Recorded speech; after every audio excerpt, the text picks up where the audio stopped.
నమస్తే, welcome to prime time debate. విశాఖను రాజధానిని చేస్తానన్నాడు. విశాఖలోనే తన ప్రమాణ స్వీకారం అని చెప్పాడు. ఇకపై తాను విశాఖలోనే నివసించబోతాను అని చెప్పి రిషికొండ ప్యాలెస్ను కూడా కట్టుకున్నాడు. మరి ఇవన్నీ జరిగాయో లేదో కానీ జగన్మోహన్ రెడ్డి గారు ఈరోజు మాత్రం చెన్నైలో పర్యటిస్తున్నారు. సరే, జగన్మోహన్ రెడ్డి గారు ఏం హామీలు ఇచ్చారు, ఆయన ఏం చేశారు అన్నది తీసి పక్కన పెడితే, మొత్తానికైతే గూగుల్ రాకతో ఈరోజు విశాఖ గేమ్ చేంజర్ లాగా మారబోతుంది. అలాగే డిజిటల్ సిటీగా, డేటా సిటీగా విశాఖ మారబోతుంది. ఇప్పుడు అభివృద్ధి కారకులు ముగ్గురు విశాఖలోనే ఉన్నారు. ఈ సందర్భంగా పవన్ కళ్యాణ్ గారు రిషికొండ ప్యాలెస్ను సందర్శించేందుకు వెళ్ళారు. సో ఇలా ఆయన వెళ్ళాడో లేడో అలా పెచ్చులూడి రిషికొండ ప్యాలెస్లో ఒక 5 చోట్ల కింద పడింది సీలింగ్ అని చెప్పి వార్తలు వస్తున్నాయి. సో దీనికి సంబంధించి పవన్ కళ్యాణ్ గారే ప్రెస్ మీట్ పెట్టారు. దీనికి ఏ విధంగా చేయాలి అని చెప్పి అసెంబ్లీలో చర్చిస్తాము ఈ భవనాన్ని అని కూడా ఆయన చెప్పడం జరిగింది. ఓవరాల్గా ఈరోజు విశాఖ మాత్రం ఆంధ్రప్రదేశ్లోనే కాక దేశవ్యాప్తంగా కూడా పేరు మోగుతున్న వేళ మరి విశాఖ అభివృద్ధి గురించి, జగన్మోహన్ రెడ్డి గారు ఇచ్చిన హామీల గురించి ఈరోజు డిబేట్లో చర్చిద్దాం. మనతో పాటు డిబేట్లో పార్టిసిపేట్ చేసేందుకు స్టూడియోలో ఉన్నారు సీనియర్ జర్నలిస్ట్ సత్యమూర్తి గారు, అలాగే మరో సీనియర్ జర్నలిస్ట్ టీవీ శ్రీనివాస్ గారు. నమస్కారం సార్. నమస్కారం సార్. నమస్తే సత్యమూర్తి గారు, ఈరోజు ఒక గుడ్ న్యూస్ అనే చెప్పాలి. గూగుల్ ఆంధ్రప్రదేశ్కి రావడమే చాలా గొప్ప విషయం. $6 బిలియన్ అక్కడ పెట్టుబడులు పెట్టబోతుంది. కొన్ని వేల ఉద్యోగ అవకాశాలు కూడా రాబోతున్నాయని చెప్పి లోకేష్ గారు స్వయంగా చెప్పారు. సో దీనిపైన మీ అభిప్రాయం ఏంటి? దీని ద్వారా మరి ఇంకెన్ని కంపెనీలు వచ్చే అవకాశం ఉంటుందంటారు? ఇదేంటంటే, ఇది data centre, Google data centre. ఇది ఆసియా ఖండంలోనే పెద్ద డేటా సెంటరు విశాఖపట్నంలో గూగుల్ పెట్టబోతున్నది. దీనికి ఏంటంటే, దీనికి కావాల్సిన పవర్ని, అంటే విద్యుత్ శక్తిని వాళ్ళే తయారు చేసుకుంటారు. గ్రీన్ ఎనర్జీ ద్వారా తయారు చేసుకుంటారు. అది ఇందులో ఉన్న ప్రత్యేకత. అంటే మొత్తం దానికి అవసరమైన విద్యుత్ అంతా కూడా వాళ్ళు గ్రీన్ ఎనర్జీ ద్వారా సమకూర్చుకుంటారు. డేటా అక్కడికి రావటం అంటే ఇంకా మామూలుగా చాలామంది ఎక్కడికన్నా పోవాలంటే గూగుల్ మ్యాప్ పెట్టుకొని పోతూ ఉంటారు. గూగుల్ మ్యాపే విశాఖపట్నం పెట్టుకొని వచ్చింది. అంటే గూగుల్ కంపెనీనే వాళ్ళ దాంట్లోనే విశాఖపట్నం మ్యాప్ పెట్టుకొని వచ్చారు. అట్లా కనపడుతూ ఉన్నది. It is the biggest achievement. కూటమి ప్రభుత్వం ఏర్పడ్డ తర్వాత కేవలం 14 నెలల కాలంలో, అంటే అంతకుముందు ఈ జగన్మోహన్ రెడ్డి ఆంధ్రప్రదేశ్ని ధ్వంసం చేసి వదిలిపెట్టాడు కదా, మరి ఆ విధ్వంసాన్ని నుంచి రికవరీ అయ్యి ఈ స్థాయిలో దూసుకు వెళ్ళటం మాత్రం ఇది నిజంగా చాలా పెద్ద పెద్ద ఆర్థికవేత్తలను కూడా ఆశ్చర్యపరుస్తూ ఉన్నది. ఆర్థికవేత్త దేశంలోనే కాదు, ప్రపంచం మొత్తం కూడా ఆంధ్రప్రదేశ్లో ఏం జరుగుతున్నదో వాళ్ళకి అర్థం కావట్లా. ఈ గూగుల్ డేటా సెంటరు, ఇవాళ గూగుల్ డేటా సెంటర్ వచ్చింది, నిన్న కాగ్నిజెంట్ వచ్చింది, మొన్న టీసీఎస్ వచ్చింది. టీసీఎస్ వాళ్ళు ఆల్రెడీ ఆ మిలీనియం టవర్స్లో ఆల్రెడీ పెట్టేశారు, ఆఫీసు స్టార్ట్ చేసేస్తున్నారు. Recruitment, Cognizant recruitment. అంటే ఎంత ఫాస్ట్గా విశాఖపట్నాన్ని ఒక అంటే ఐటీ హబ్ అనేది చాలా చిన్న మాట అయిపోయింది ఇప్పుడు ఈ రోజున విశాఖపట్నానికి. Visakhapatnam is going to become digital city. అంటే ఆ స్థాయిలో ప్లాన్ చేసి తీసుకురావటం, కంపెనీలని అట్రాక్ట్ చేయటం, వాళ్ళకి సౌకర్యాలు కల్పించటం. ఈ కంపెనీలకి సౌకర్యాలు కల్పించటాన్ని జీర్ణించుకోలేని జగన్మోహన్ రెడ్డి తన ప్రాక్సీల ద్వారా, ప్రాక్సీలు అంటే తనకి సంబంధించిన వాళ్ళు కొంతమంది ఉంటారు, వాళ్ళు వివిధ రకాల ముసుగులు వేసుకొని ఉంటారు. ఒకడు ఆవు ముసుగు వేసుకొని ఉంటాడు, ఒకడు జింక ముసుగు వేసుకొని ఉంటాడు. ఇట్లా సాధు జంతువుల ముసుగులో ఉండే క్రూర జంతువులు ఆ ప్రాక్సీలతోటి కోర్టుల్లో కేసులు వేయించాడు. ఆంధ్రప్రదేశ్ హైకోర్టులో కేసు వేయిస్తే ఇట్లాగే అందరూ గవర్నమెంట్ ల్యాండ్ ఇచ్చేస్తున్నారంటే గవర్నమెంట్ ల్యాండ్ ఇవ్వటం అనేది అది మీకు ఒక పెట్టుబడి లాంటిది. పరిశ్రమలు రావాలన్నా వాళ్ళకి ఎంప్లాయ్మెంట్ కల్పించాలన్నా గవర్నమెంట్ ల్యాండ్ ఇవ్వటంలో తప్పు లేదు అని చెప్పి ఆంధ్రప్రదేశ్ హైకోర్టు ఒక స్పష్టమైన తీర్పు ఇచ్చింది. అప్పుడు జగన్మోహన్ రెడ్డి ముఖ కవళికలు మనం చూస్తే ఆయన ఏడుపు మాత్రం స్పష్టంగా కనిపించేది. బహుశా ఆ టైంలో ఎవరు రికార్డు చేయలే, లేకపోతే బోర్న ఏడ్చుంటాడు. ఎందుకంటే పబ్లిక్లో ఏడవటం జగన్మోహన్ రెడ్డికి అలవాటు అయిపోయింది. ఈ రోజున కూటమి ప్రభుత్వం అధికారంలోకి వచ్చిన అతి స్వల్ప టైంలో విధ్వంస ఆంధ్రప్రదేశ్ని అభివృద్ధి ఆంధ్రప్రదేశ్గా మార్చి మహిళల కోసం అని చెప్పి తల్లికి వందనం పెట్టారు. అంతకుముందు 3 సిలిండర్లు గ్యాస్ సిలిండర్లు ఇచ్చారు, ఫ్రీ బస్ ఇచ్చారు, రైతులకి అన్నదాత సుఖీభావ ఇచ్చారు. ఇటువంటి అన్ని ప్రోగ్రాములు ఒక్కొక్కటి ఇంప్లిమెంట్ చేస్తూ ఉంటే ఈరోజు జగన్మోహన్ రెడ్డి ఒక ట్వీట్ పెట్టాడు. డివి శ్రీనివాస్ గారు ఏడుపు, అసలు ఎంత ఏడుపు అంటే చంద్రబాబు నాయుడు గారు మీ మోసాలతో అక్క చెల్లెళ్ళకు వెన్నుపోటు పొడిచారట. అసలు ఈ పదం రాయాలి అంటే నువ్వు ఎంత ఏడుపు నీ గుండెల్లో గూడు కట్టుకొని ఉండాలి. ఏడుపు రెడ్డి లెవెన్ రెడ్డి కాదు, ఏడుపు రెడ్డి. ఎందుకు అంటే ఇంత కసి, ఇంత కచ్చ నీకెందుకు? నువ్వు ఏం సాధిస్తావు? నువ్వు 5 సంవత్సరాలు అధికారంలో ఉన్నావు. అధికారంలో ఉండి నీ సతీమణి కోసం అని చెప్పి ఒక పెద్ద ప్యాలెస్ కట్టి సముద్రపు ఒడ్డున, అందులో ఏసీ బాత్రూమ్, మామూలుగా ఏసీ బెడ్రూమ్లు ఉంటాయి కానీ ఆ బాత్రూంలో మసాజ్ టేబుల్ ఉంటుందిట, బాత్ టబ్ ఉంటుందిట, మొత్తం ఈ కమోడ్లు అన్నీ ఉంటాయట. అందులో మీటింగ్ హాలు, ఆ మొత్తం అంతా ఏసీ ఉంటుందిట. ఆ బాత్రూంలో చూస్తే సముద్రం అలలు కనపడుతూ ఉంటాయట. ఏంది కోరికలు? నీ డబ్బులు పెట్టి, నీ దగ్గర 1,00,000 కోట్లు ఉన్నాయి కదా, నువ్వు కట్టించుకో. ప్రజల డబ్బులతోటి అట్ట కట్టించావు. ఇవాళ పవన్ కళ్యాణ్ వెళ్ళి చూస్తే అన్ని పెచ్చులు కింద పడి ఉన్నాయి, వానకి లోపలికి వచ్చినట్టు నీళ్లు. అటువంటి ఒక అంటే అతన్ని ఏమనాలి? రాష్ట్రాన్ని అంధకారంలో తోసి నువ్వు సముద్రపు ఒడ్డున బాత్ టబ్బులో పడుకుందామని చూసిన వాడివి నువ్వు.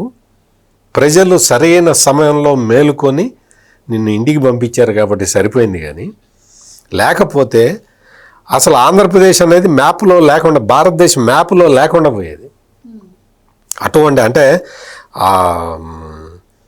గంజాయి ఎక్కడ దొరుకుతుంది ఎక్కువ అంటే ఆంధ్రప్రదేశ్.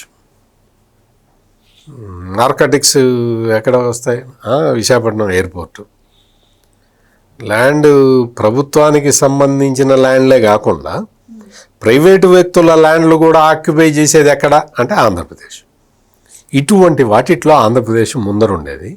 ఇప్పుడు ఈ రోజున మొత్తం ఆంధ్రప్రదేశ్ మొత్తం 10 లక్షల కోట్ల రూపాయల పెట్టుబడులతోటి కలకల్లాడుతున్నది. అందులో విశాఖపట్నం ఒక డేటా సిటీ, డేటా సెంటర్గా వెలుగొందబోతున్నది. ఇది ఆంధ్రులుగా ప్రతి ఒక్కళ్ళు గర్వించాల్సిన రోజు. సార్, డివిఎస్ గారు ఈరోజు లోకేష్ గారు ఒక మాట అన్నారు, రాజధాని మాత్రం ఒకటే ఉంటుంది కానీ అభివృద్ధి వికేంద్రీకరణే మా లక్ష్యం, ఆ రకంగా అభివృద్ధి చేసి చూపిస్తామని చెప్పి. సో గూగుల్ కూడా 50,000 కోట్లతో అక్కడ పెట్టుబడులు పెట్టబోతుంది అంటున్నారు. అండ్ విశాఖను డేటా హబ్గా మార్చబోతున్నాము అంటున్నారు. ఇప్పటికే 1,00,000 కోట్లతో గ్రీన్ హైడ్రోజన్ వచ్చింది. సో మరి అంటే ఈ వచ్చే పెట్టుబడులన్నీ కూడా విశాఖను చూస్ చేసుకోవడానికి గల కారణం ఏంటంటారు? అంటే విశాఖపట్నం అనేది ఇవాళ అది ఒక డేటా సిటీగా మారుతుంది. ఇది 3 డేటా సెంటర్లు అక్కడికి వస్తున్నాయి. మీరు చెప్పింది గూగుల్ డేటా సెంటర్ 50,000 కోట్లతో వస్తుంది. ఒక 2 కోట్లు పెట్టుబడికి నీకు ఒక ఐటీ ఉద్యోగం వస్తుంది.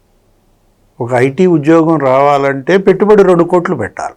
అంటే ఇప్పుడు మీరు పెడుతున్న ఈ గూగుల్ డేటా సెంటర్ 50,000 కోట్ల పెట్టుబడిలో నీకు 25 మరి 25,000 ఉద్యోగాలు వస్తాయి ప్రత్యక్షంగా. ఒక ఐటీ ఉద్యోగం కనుక వస్తే దాని చుట్టూ 5 పరోక్ష ఉద్యోగాలు డెవలప్ అవుతాయి. అంటే హోటల్స్ అండ్ రెస్టారెంట్ వాళ్ళు అక్కడ ఉండటానికి మరి అక్కడ ఒక ఉద్యోగం, లేకపోతే ట్రాన్స్పోర్ట్ అంటే ఆటో, ఈ క్యాబ్ డ్రైవర్ అదొక ఉద్యోగం, ఆ మాల్స్ అదొక ఉద్యోగం. ఇట్లా అతనికి చుట్టూతో 5 ఉద్యోగాలు డెవలప్ అయ్యే కామధేనువు ఏది ఐటీ రంగం అనేది. హైదరాబాద్లో ఇవాళ ఐటీ రంగంలో 9 లక్షల మంది పనిచేస్తున్నారు. ప్రతి సంవత్సరం 50,000 అదనపు ఉద్యోగాల సృష్టి జరుగుతోందంటే ఐటీ ఇన్ఫర్మేషన్ టెక్నాలజీ సాధించిన ఒక అచీవ్మెంట్ అది. ఇప్పుడు దాన్ని మించిన రంగంగా ఇప్పుడు ఈ ఏఐ మారుతుంది, ఆర్టిఫిషియల్ ఇంటెలిజెన్స్, ఈ డేటా సైన్స్, ఇప్పుడు ఈ డేటా సెంటర్లు. ఇప్పుడు ఒకటి అదానీ డేటా సెంటర్ అప్పుడే 70,000 కోట్ల పెట్టుబడులతో వచ్చేది. కానీ జగన్మోహన్ రెడ్డి సీఎం అయిన తర్వాత ఏం చేశాడు, దాన్ని తగ్గించేశాడు. అది కాస్త 15,000 కోట్ల పెట్టుబడికే పరిమితం అవుతాం. ఏది అదానీ డేటా సెంటర్. నెక్స్ట్ ఇదేదో సిఫో టెక్నాలజీస్ అనేది అదొక డేటా సెంటర్ రాబోతుంది. లోకేష్ బాబు మొన్న కూడా చర్చలు జరిపారు. ఈ 3 డేటా సెంటర్లు 80,000 కోట్ల పెట్టుబడి.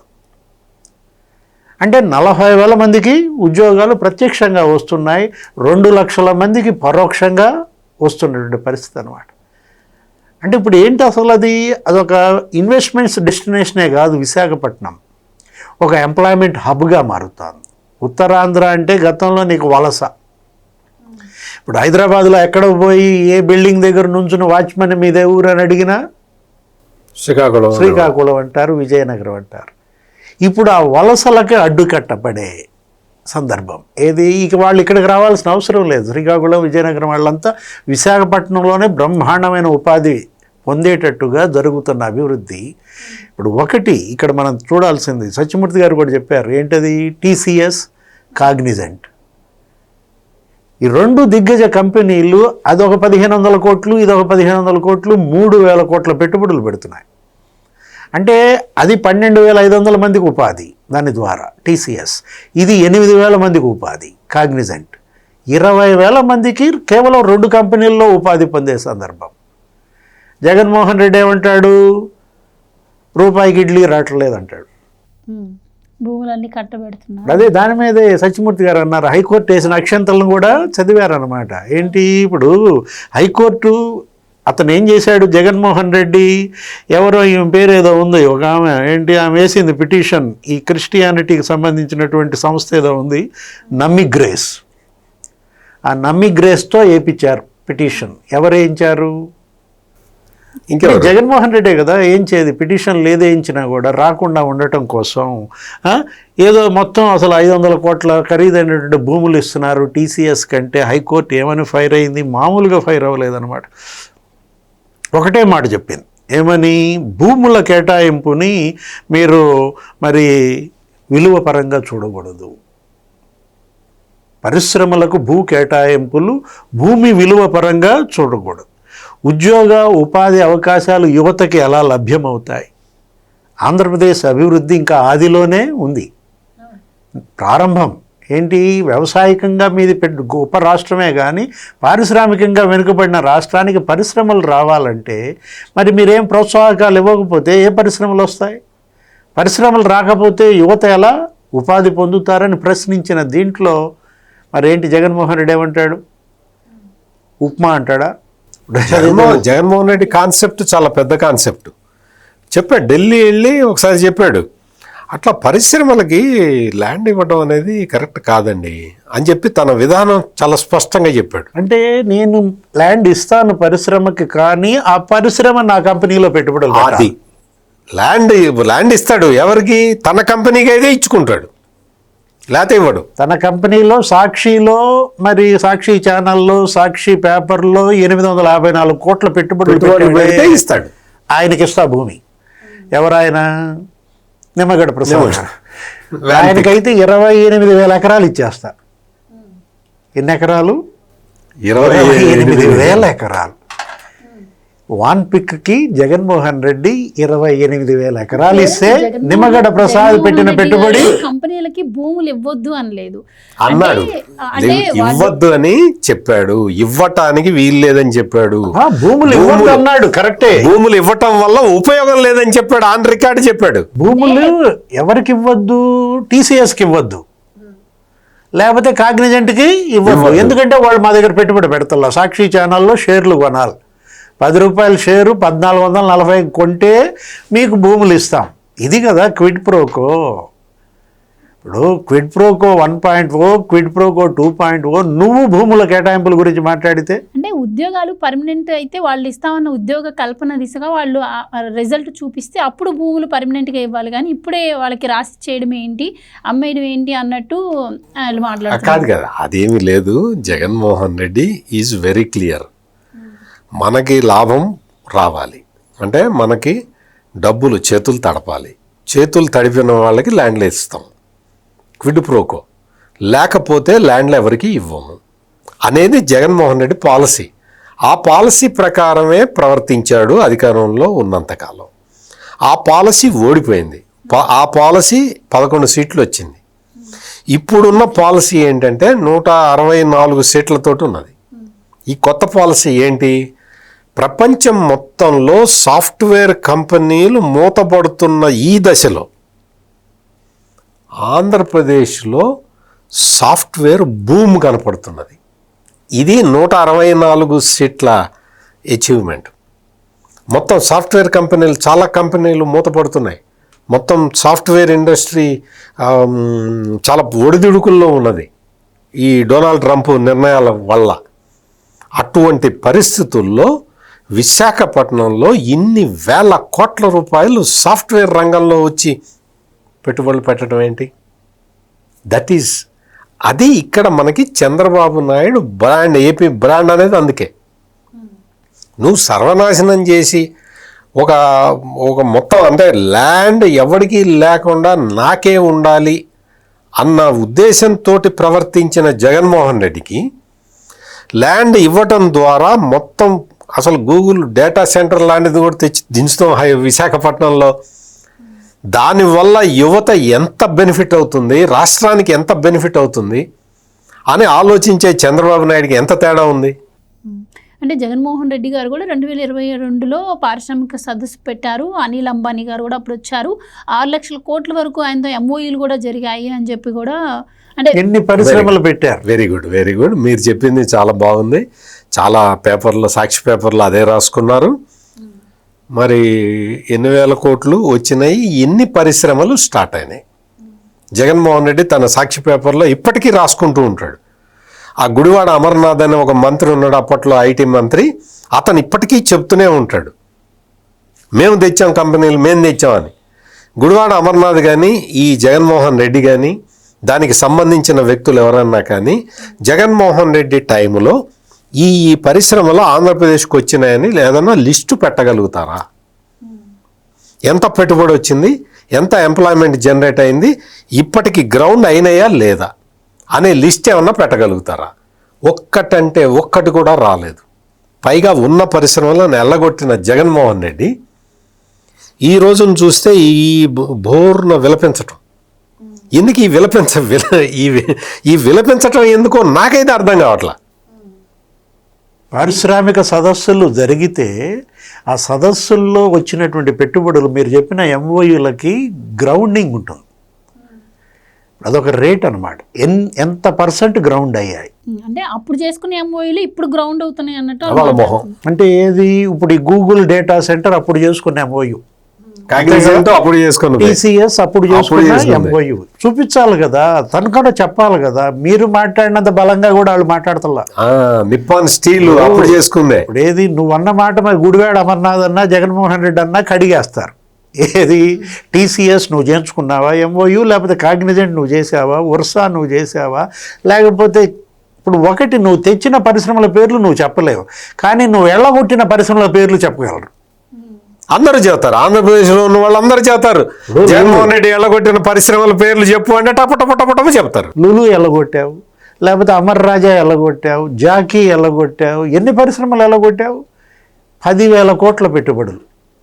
ఏది అమర్ రాజా బ్యాటరీస్ నువ్వు ఎళ్ళగొట్టినందువల్ల ఏపీకి జరిగిన నష్టం, తెలంగాణకి కలిగిన లాభం ఎంత? 10,000 కోట్ల పెట్టుబడులు. ఇప్పుడు టీసీఎస్ ఎంత? 1,500 కోట్లే పెడుతోంది. అంటే నువ్వు ఎల్లగొట్టిన 10,000 కోట్ల పెట్టుబడులు 10 టీసీఎస్లతో సమానం.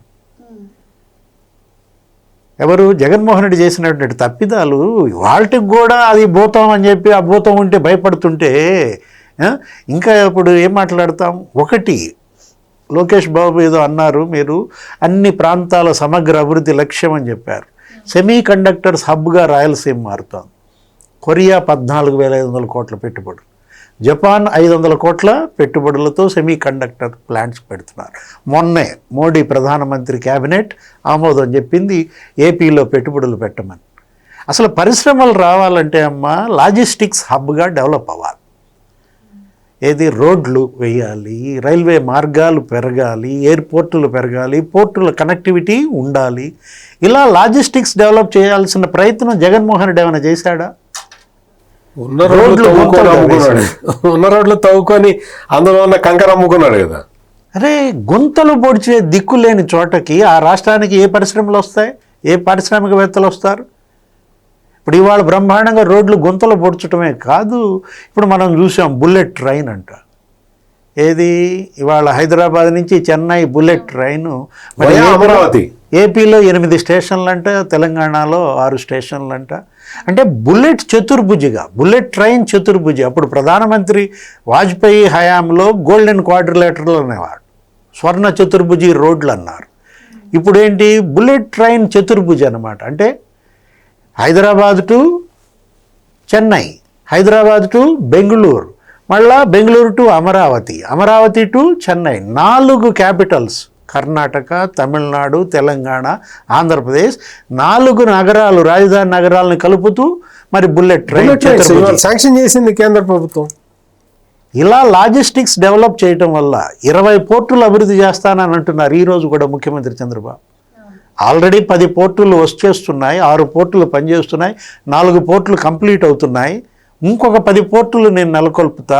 ప్రతి 50 కిలోమీటర్కి కోస్తా తీరంలో 1000 కిలోమీటర్ల పొడవైన సముద్ర తీర ప్రాంతం ఒక పోర్టు ఉండాలన్న లక్ష్యంతో ఆయన పోర్టులు డెవలప్ చేయాలనుకుంటున్న అది చూడాలా. అంటే జగన్మోహన్ రెడ్డికి ఇవాళ చంద్రబాబుకి కంపారిజన్. మరి మనం తీసుకున్నట్లయితే డాటా సిటీగా విశాఖపట్నం మారుతోంది. మరి ఇక్కడ ఏరోస్పేస్ డిఫెన్స్ హబ్గా రాయలసీమ మారుతోంది. కళ్యాణ్ ఫోర్జ్ అనేది వస్తుంది, భారత్ ఫోర్జ్ అనేది వస్తుంది. అంటే ఇప్పుడు ఇక్కడ క్వాంటమ్ వ్యాలీ తయారైపోతుంది రేపు జనవరి కల్లా. ఇక్కడ అమరావతిలో క్వాంటమ్ వ్యాలీ వస్తే అసలు ఇవాళ గేమ్ చేంజర్. ఏది? గూగుల్ డేటా సెంటర్ అనేది గేమ్ చేంజర్ అంటున్నారు. మొత్తం డేటా సిటీగా విశాఖపట్నం, డేటా స్టేట్గా ఆంధ్రప్రదేశ్, అసలు డిజిటల్ హబ్గా భారతదేశం. ప్రపంచం దృష్టి ఇవాళ ఆంధ్రప్రదేశ్ వైపు. సిబిఎన్ అంటే ఒక బ్రాండ్ అనేది లోకేష్ అందుకే అన్నమాట. అంటే ఒక రకంగా బాబు కొడుకులు పోటీ పడుతున్నారు. ఏది? లోకేష్ మరి చంద్రబాబు. ఏంటి? అసలు పెట్టుబడులు ఆకర్షించడంలో, యువతకు ఉపాధి కల్పించడంలో అసలు ఎవరైనా ఊహించగలరా? మొదటి సంవత్సరం 10 లక్షల కోట్ల పెట్టుబడులు. తొలి అడుగమ్మా ఇది. ఇదేంటి? ఇది కేవలం ఇప్పటికైంది ఒక అడుగే. ఇంకా 4 ఏళ్ళు ఉంది వీళ్ళ దగ్గర. ఇంకా 3.5 ఏళ్లలో మరి ఇవన్నీ గ్రౌండ్ చేయాలి. ఇప్పటికి వచ్చిన పెట్టుబడులన్నీ. రేపు సెప్టెంబర్ 19, 14 ఏంటి? విశాఖలో సమ్మిట్ అంట. నువ్వనే సమ్మిట్ కాదు, జగన్మోహన్ రెడ్డి పెట్టిన సమ్మిట్ వేరు, చంద్రబాబు పెట్టబోయే సమ్మిట్ వేరు. అదేమో అది కోడిగుడ్డు. ఏది? ఆయన పేరేంటి? అమర్నాథ్ అని, కోడిగుడ్డు అమర్నాథ్. అప్పటి పరిశ్రమల అక్కడికి అక్కడ సమిట్ సమిట్ పెడితే ఆ సమిట్కి వచ్చిన వాళ్ళు కోట్లు వేసుకొని అన్నం కోసం కొట్టుకున్న సీన్లు మనం చూసాం కదా. వాళ్ళు అయిపోయాక అందరికీ కోట్లు వేసాపండి. అక్కడ కూర్చుంటే పెట్టుబడిదారుల కింద చూపించి వాళ్ళు పెట్టుబడిదారులు అని చెబితే, అమ్మో పెట్టుబడిదారులు వీళ్ళందరూ కోట్లు వేసుకొని వచ్చారు, కొత్త కొత్త కోట్లు అనుకుంటే, వాళ్ళు కరెక్ట్గా 1:30 కాగానే ఇట్లా టైం చూసుకొని ప్లేట్ల మీదకి ఎగబడ్డారు. కొట్టు తొక్కిసలాట జరిగింది అక్కడ. ఆ అన్నం సరిపోకపోతే అక్కడ పెట్టున్న ఆ తపాలాలు గిపాలాలు అన్నీ ఎత్తుకొని పోయారు. మొత్తం ఆ టేబుళ్ళు, కుర్చీలు అన్ని ప్లాస్టిక్ కుర్చీలు కదా, అన్ని ఎత్తుకొని పోయారు. వాళ్ళుట పరిశ్రమలు పెడతారట. ఈ గుడివాడ అమర్నాథ్ చెప్తాడు, దాన్ని జగన్మోహన్ రెడ్డి సపోర్ట్ చేస్తాడు. ఒక్క టీచర్ నియమించాడా? ఒక్క అసలు 5 ఏళ్లలో ఒక్క డిఎస్సి పెట్టాడా? అరే ఎలక్షన్ ముందు మెగా డిఎస్సి అన్నాడు. మెగా అంటే భారీగా ఉండాలా, కానీ ఎన్ని ఉద్యోగాలు? 6,000 పోస్టులు అన్నాడు, అది కూడా జరపలా. అంటే దగా డిఎస్సి చేశాడు. అంటే నువ్వు ఏ విధంగా మాట్లాడతావు ఉద్యోగాల గురించి, ఉపాధి కల్పన గురించి? నిరుద్యోగం జగన్ హయాంలో ఆంధ్రప్రదేశ్ 30% ఉంది. జాతీయ సగటు ఎంత? 15% ఉంటే ఆంధ్రప్రదేశ్లో నిరుద్యోగాన్ని రెట్టింపు చేశాడు. నేను చెప్తోంది ఏంటది? పట్టభద్రుల నిరుద్యోగిత, అంటే గ్రాడ్యుయేట్ అయిన అన్ఎంప్లాయీస్ 30% మంది ఉన్నారంటే జగన్ అందుకే కదా దించేసింది. యువత తిరగబడింది ఎవరిపైన? జగన్మోహన్ రెడ్డి పైన యువతరం తిరుగుబాటుగా చూడాలి మొన్నటి ఎన్నికలు అనమాట. అందుకే ఆ పరిస్థితి వచ్చిందనమాట. మీరు ఎంప్లాయ్మెంట్ గురించి చెప్తుంటే జగన్మోహన్ రెడ్డి ఆ మధ్య పెట్టిన ఒక ట్వీట్ గుర్తొస్తూ ఉన్నది. చంద్రబాబు నాయుడు ఏం ఉద్యోగాలు ఇచ్చాడు, మేము ఇచ్చిన 3.5 లక్షల ఉద్యోగాలు తీసేశాడు అని చెప్పాడు అని ట్వీట్ పెట్టాడు. ఈయన ఇచ్చిన 3.5 ఏంటి అంటే, మందు షాపుల్లో మందు అమ్మేవాళ్ళు, వాలంటీర్లు, ఇంటింటికి తిరిగి 5,000 రూపాయలు ఉద్యోగంతో వాలంటీర్లు. ఈ వాలంటీర్లని, ఈ మందు షాపుల్లో మందు అమ్మే వాళ్ళని చంద్రబాబు నాయుడు తీసేశాట. గగ్గోలు పెడుతున్నాడు, బోర్ను ఏడుస్తున్నాడు జగన్మోహన్ రెడ్డి. అంటే ఎంప్లాయ్మెంట్ అంటే అది కాదు జగన్మోహన్ రెడ్డి. ఎంప్లాయ్మెంట్ అంటే ఇది. రా గూగుల్ డేటా సెంటర్లో పనిచేసేవాడి శాలరీ ఎంతో చూడు, ఈ కాగ్నిజెంట్లో పనిచేసేవాడు ఎవరు చూడు, వాళ్ళ శాలరీ. అంటే ఆ కుటుంబం నిలబడ, అతను స్వయం సమృద్ధి సాధించడం కాదు. 5,000తో ఏం నిలబడతావు? ఇంకొక 5గురికి అతను ఇవాళ ఉపాధి కల్పనకి ఒక కేంద్రం కావాలి. ఇప్పుడు గతంలో ఏం చెప్పాడు చంద్రబాబు? ప్రతి ఇంటికి ఒక ఐటీ నిపుణుడు ఉండాలి అని కోరాడు. ఇప్పుడు ఏమంటున్నాడు? ప్రతి ఇంటికి ఒక ఎంటర్ప్రెన్యూర్ కావాలంటున్నాడు. ఇప్పుడు ఒకటే నువ్వు కంపారిజన్ ఈరోజు డిబేట్లో ఏది? ఆ గూగుల్ డేటా సెంటర్కి ఋషికొండ ప్యాలెస్కి పోటీ. ఋషికొండ ప్యాలెస్కి పవన్ కళ్యాణ్ వెళ్ళాడంట, డిప్యూటీ సీఎం. ఆయన వెళ్ళాడు, అప్పుడు దెబ్బ పైనుంచి పడ్డాయంట. గబగబా అందరిని అటు ఇటు నెట్టారు. ఏది? నాదెండ్ల మనోహరు, కందులు దుర్గేష్, అక్కడ ఉన్న ఫోటోగ్రాఫర్లు, వీడియోగ్రాఫర్లు. ఏంద్రా నాయన స్లాబ్ పెచ్చులు పెడుతోంది, 500 కోట్లు ఏంటి, 5 పెచ్చులు రావటం ఏంటి? అది జగన్మోహన్ రెడ్డి యొక్క కట్టుబడి, అది జగన్మోహన్ రెడ్డి యొక్క పెట్టుబడి. ఏది? 500 కోట్లతో అతను అది ఋషికొండ ప్యాలెస్ కడితే ఏమన్నా ఉపయోగం ఉందా? దేనికన్నా పనికొస్తుందా? నెలకి 20 లక్షల కరెంటు బిల్లు కడుతున్నారంట. అరే ఇప్పటికి సంవత్సర కాలంలో దగ్గర 2 కోట్లు కరెంటు బిల్లు కట్టాల్సి వచ్చింది. అంతకుముందు అదే అక్కడ ఏముండేది? హరిత రిసార్ట్స్ అని ఉండేది. ఆ హరిత ఇన్కమ్ వచ్చేది ప్రభుత్వానికి, 40-50 గదులు ప్రభుత్వానికి ఇన్కమ్ వచ్చేది. అందపోక చెడగొట్టాడు. 8 కోట్లు రాబడి. ఏది? సంవత్సరానికి 8 కోట్ల ఆదాయం వచ్చేదేమో కూలగొట్టాడు. 500 కోట్లు తీసుకుపోయి ఆ బూడిదలో పోసాడు. ఇప్పుడు దాన్ని ఏం చేయాలో కూడా అర్థం కాని పరిస్థితి సంవత్సరం నుంచి. ఏం చేసేది? నీ పిచ్చి కాకపోతే మొన్న ఏబి వెంకటేశ్వర గారు తిట్టాడంట. ఏంటి? మెంటల్ హాస్పిటల్ పెట్టండి దాంట్లో అన్నాడంట. ఏబి వెంకటేశ్వర మేధావుల సంఘం వాళ్ళు ఏదో మీటింగ్లు పెడుతున్నారు ఈ మధ్య, ఎక్కడెక్కడ నీటిపారుదల వీటన్నిటిపైన పెడుతూ లక్ష్మీనారాయణ, ఏబి వెంకటేశ్వర వీళ్ళందరూ ఋషికొండ ప్యాలెస్ గురించి ఏదో చర్చకు వస్తే అది మెంటల్ హాస్పిటల్ చేయడం బెస్ట్ అన్నారు. ఏ పిచ్చోడిని చేర్చాలా మెంటల్ హాస్పిటల్లో? ఫస్ట్ పేషెంట్ రెడీగా ఉన్నాడు.